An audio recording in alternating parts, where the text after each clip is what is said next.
Alright, so for the project I chose Skunks. And so Skunk is basically a dice game that we're playing with 2 dices and that has a total of 6 rounds.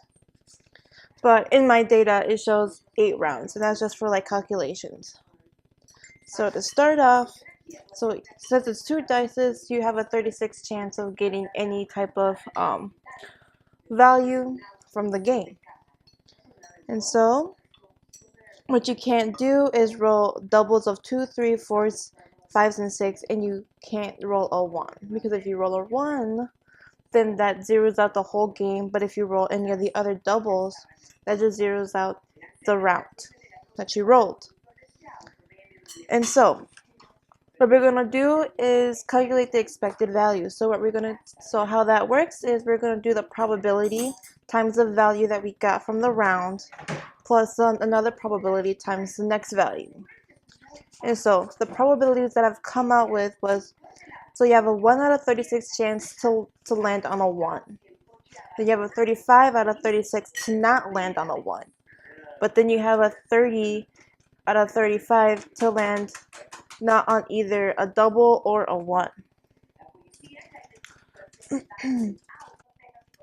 And so this is what the equation is going to look like. So it's going to be the expected value equals 0, which is the 1 out of 36, plus the 35 over 36 in parentheses to the exponent of n. And then times 30 out of 35 to the exponent of n once again, times 7 times n, and plus 0, and plus the past score. But we don't really need to include the 0 just because it's 0, so it doesn't affect our answer anyway. And alright. And so now, looking at the spreadsheet I have here on the screen, you can see that I have my equation right here in the fx area. So it's in parentheses 35 out of 36, a caret a2, which is roll number 1, times 30 out of 35, parentheses caret a2, which is roll number 2, which is a pass score times 7, and times a2 again, which is a pass plus 0. And so what that gave me here was 5.833. And so what we're going to do to make it a lot easier, or what I did was I just rolled it down all the way to 8, and then it gave me the various values that will happen while I roll the dice. And that happens for K, U, N, K, and S. Back to my spreadsheet. So now what it says is which of the rows would be best to sit down on. And so if we look at all the numbers, we see how it increases, and then it's pretty much at the same level between 5 and 6 for round S, but then it starts to decrease. And so what we're going to do is compare either 5 or 6, which one will be best. And so I chose to sit at 5 because after 6 and then 7, it starts to decrease, so it doesn't benefit anything. And so that's a score of 14.06571502. And so it's like that for K, U, N, K, and S. You have to pick which rows will be best to sit down on. And for K, it was 5 chosen once again, which is a 26.28. And then for roll U, it's 4, roll 4, which is 36.985. And then for N, it's 4, which is 46.547.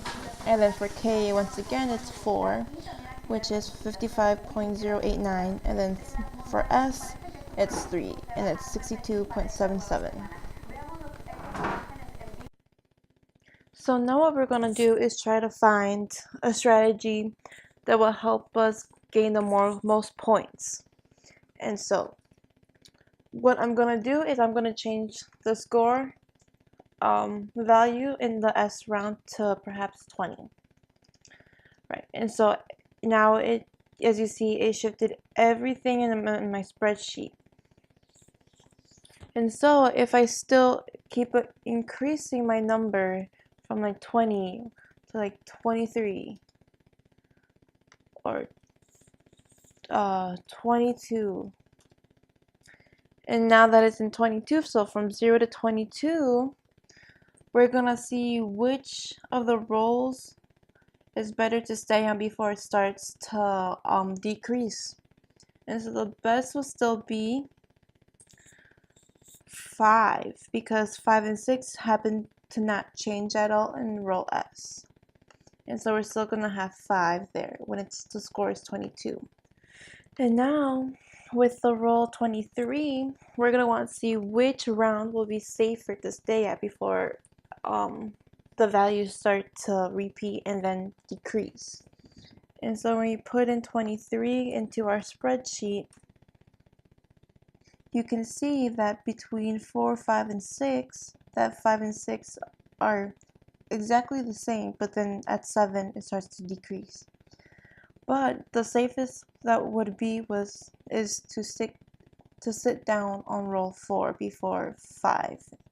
We're gonna keep changing the value in the score tab, and so we're gonna put in 52, because once it hits 52, it would be best to sit on roll 4 during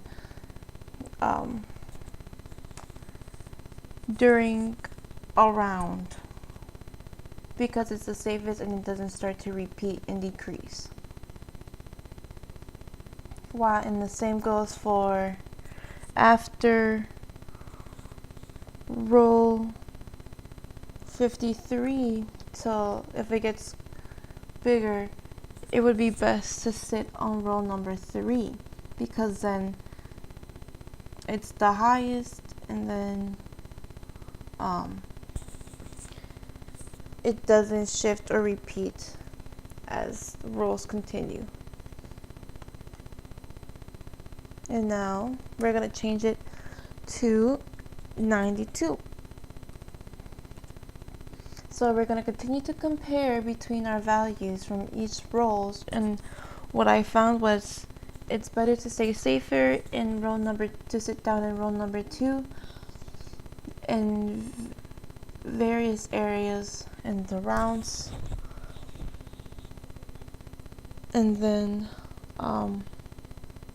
in roll number 91, in score 91, it's going to be safer to sit in number 3.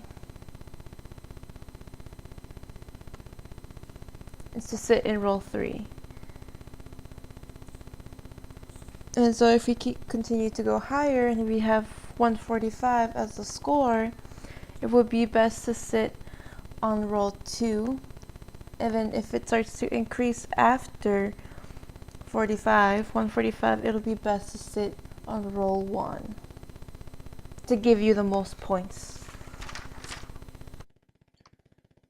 And so now lastly is to present the graph. And so this is the graph overall of the data that was calculated by the help of the sheets from Google, and also by the equation that was figured out. And so you can see that as the rounds go, and so do the values, it like makes a curve, but then it starts to like decrease in a way, like especially over towards the end. But yeah, and so like it demonstrates like how like the sitting and the standing